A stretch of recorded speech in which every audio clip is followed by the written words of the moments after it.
माता हो माता सरस्वती माता हंस में सवार भेल छै।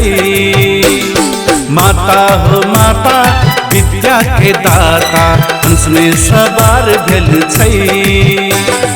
आहा के कृपा जेकरा पहैया उ जग में ज्ञानी कहलैया, उ जग में ज्ञानी कहलैया। माता हो माता सरस्वती माता हंस में सवार भेल छै। माता हो माता विद्या के दाता हंस में सवार भेल छै।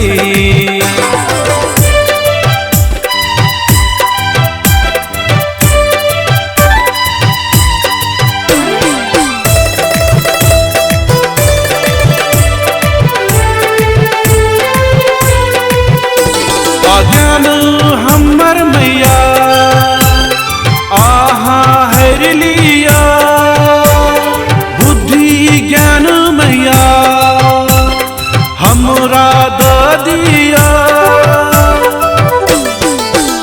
ओ अज्ञान हमर मैया आहा हर लिया, बुद्धि ज्ञान मैया हमरा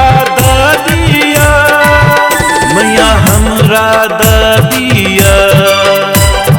माता हो माता सरस्वती माता हंस में सवार भेल छै।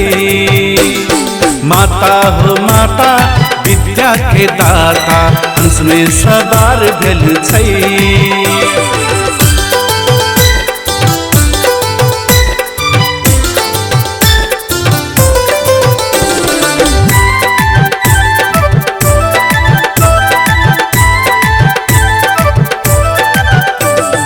हमर में दया कर दिया, गोदी में बैसा के पढ़ा दिया। ज्ञान के अमृत मैया हमरा पिया दिया। हो एक नजर ताकू मैया विनती स्वीकार कर लिया।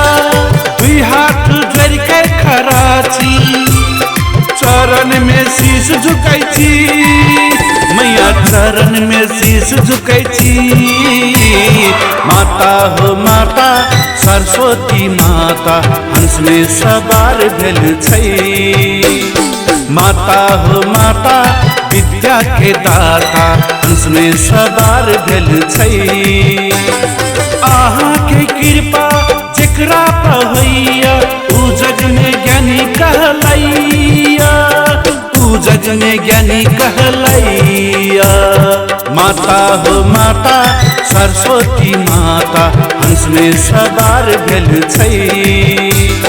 माता हो माता विद्या के दाता हंस में सवार भेल छै।